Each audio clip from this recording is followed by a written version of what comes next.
Rapport annuel du SPPG sur la liberté de la presse en Guinée, édition 2024. Titre 2024, année d'obscurantisme en Guinée. Synthèse.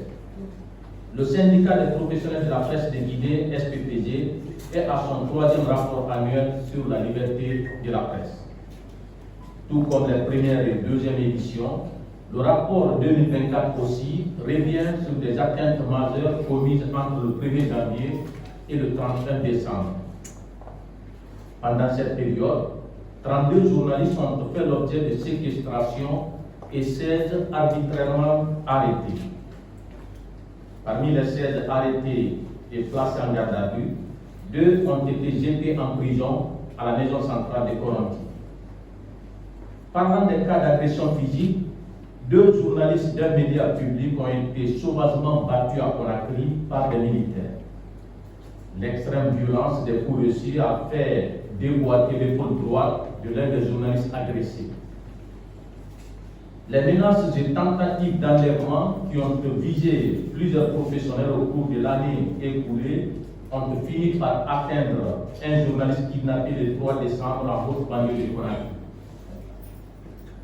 Avec cette autre façon de régler les comptes aux hommes des médias qui a pris de l'ampleur à partir du 2e semestre de l'année, au moins 4 professionnels ont fui le pays avant fin décembre.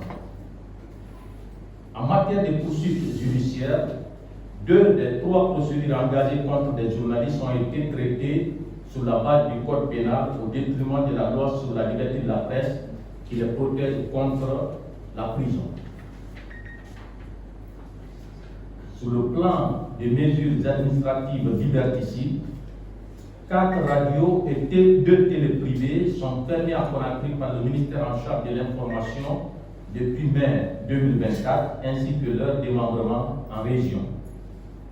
À ces cas de fermeture s'ajoutent 2 sites d'information et 3 journalistes suspendus par la haute autorité de la communication pour des périodes allant de 3 à 9 mois. Ce qui fait un total de 70 atteintes graves à la liberté de la presse en 2024 contre 23 l'année précédente. Il y a eu donc 47 cas de plus, soit 204% d'augmentation.